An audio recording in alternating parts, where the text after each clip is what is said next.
សួស្តីពុកម៉ែបងប្អូនថ្ងៃនេះខ្ញុំបង្ហាញអំពីវិធីធ្វើស្ងោរជ្រូកមាន់ស្រែចាមាន់ខ្ញុំមានមាន់ស្រែមួយអញ្ចឹងខ្ញុំកាប់ហើយចាមានថ្លាមានកោះមានសាច់អញ្ចឹងបន្ទាប់មកគ្រឿងដែលយើងត្រូវផ្សំជាមួយមានខ្ទឹមសចាក្រូចឆ្មាចាស្គល់លក្រីម្ដេងស្លឹកក្រូចសើចនិងម្ដេងលក្ខូចសើចជីមានជីវ៉ាន់ស៊ុយស្លឹកខ្ទឹមជីណានិងជីក្រហមចាដែលយើងត្រូវដាក់ក្នុងសម្លជ្រូកមាន់ហ្នឹងជាដំបូងយើងត្រូវធ្វើការដាក់ដាំទឹកឲ្យពុះមុននឹងស្ងោរជ្រូកមាន់សួស្តីពុកម៉ែបងប្អូនទឹកយើងពុះយើងធ្វើការដាក់ម្ដេងលក្ខូចសើចនិងគល់លក្ខីមើមខ្ទឹមម្ទេសចូលបន្ទាប់មកទៀតយើងធ្វើការដាក់អំបិលនិងម្សៅស៊ុបចូលប៊ីចេង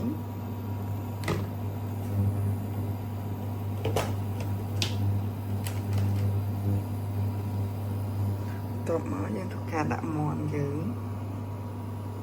ចូលទាំងអស់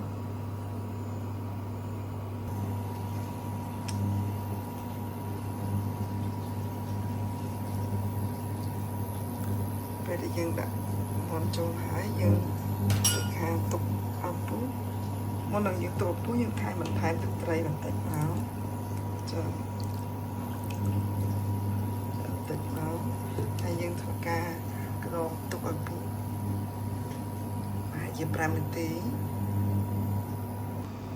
សួស្តីពុកម៉ែបងប្អូន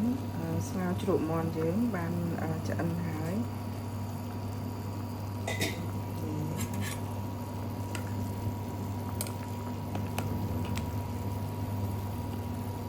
គិតឲ្យសាច់ហើយអរគុណដែលបានទស្សនាវីដេអូរបស់នាងខ្ញុំនឹងធ្វើការជ្រក់ជាមួយនឹងក្រូចទាំងលាយដាក់ជីមានជីអាណាជីវ៉ាន់ស៊ុយជីក្រហមនិងស្លឹកខ្ទឹមចា